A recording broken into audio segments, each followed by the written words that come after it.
भाग दो एक बूढ़ी माँ की दर्द भरी कहानी।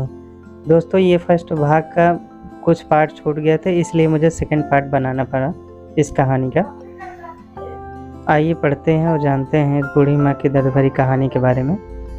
घर वापस आकर माँ ने अपने घर के कोने कोने को ऐसे देखा जैसे वह अपने दूसरे बेटे को देख रही हो। देख भी क्यों ना, उस घर को अपने बेटे से कम थोड़ी समझा था। अपने पति के साथ 40 साल यहीं तो बिताए थे, लेकिन अब मजबूर थी। बुढ़ापे के आखिरी साल बेटे और बहू के साथ बिताना चाहती थी। दिल पर पत्थर रखकर घर बेचने के लिए माँ तैयार हो गई। आनन फानन में बेटे ने घर को आधे दामों पर बेच दिया। माँ ने ज़्यादा नहीं, लेकिन जिन चीज़ों से दिल लगा था उन चीज़ों को समेटा और बेटे के साथ टैक्सी में बैठकर एयरपोर्ट के लिए चली गई। एयरपोर्ट पर आकर बेटे ने माँ से कहा, माँ तुम यहाँ बेंच पर बैठो, मैं सामान और बोर्डिंग पास की जांच कराकर आता हूँ। वहाँ वक्त लगता है और खड़ा रहना पड़ता है, तुम्हें तकलीफ़ होगी, तुम यहीं आराम करो। मैं यूँ गया और यूँ आया। माँ बेंच पर बैठ गई और बेटा अंदर चला गया। काफ़ी समय हो गया, बेटा वापस नहीं लौटा। माँ सोचने लगी,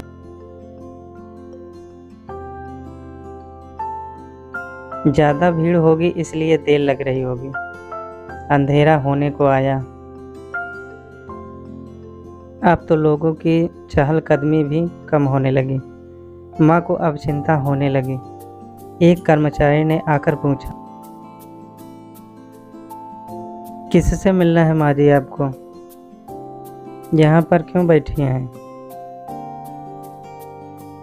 डरती हुई आवाज़ में सरला देवी बोली, मेरा बेटा अंदर सामान की जांच कराने गया है।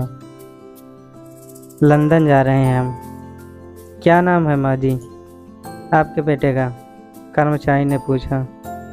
अनिल नाम है मेरे बेटे का, सरला देवी ने बताया। कर्मचारी अंदर गया और थोड़ी देर बाद बाहर लौटा। उसने सरला देवी से कहा, माँ जी लंदन जाने वाली फ़्लाइट तो दोपहर में ही जा चुकी हैं।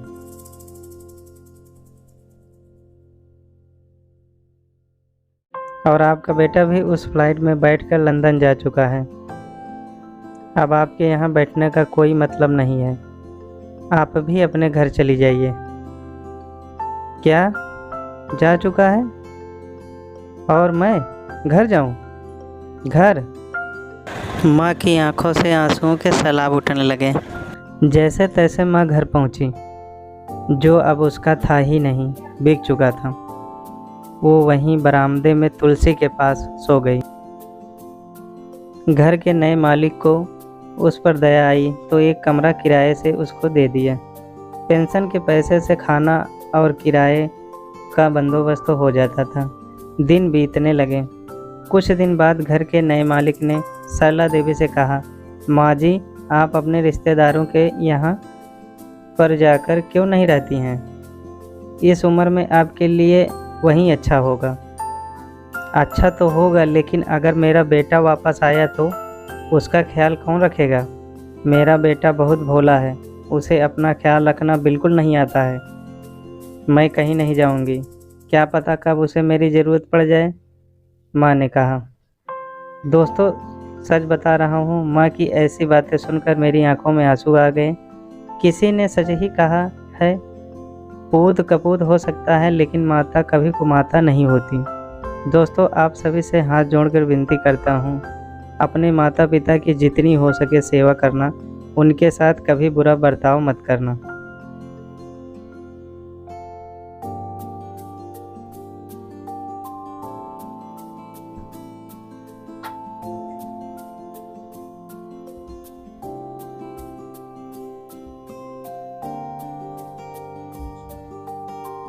सच में दोस्तों बूढ़ी माता जी की कहानी बहुत ही दुख भरी कहानी थी। इस दुख भरी कहानी को आप सबके बीच सुनाते सुनाते मेरी भी आंखें नम हो गईं।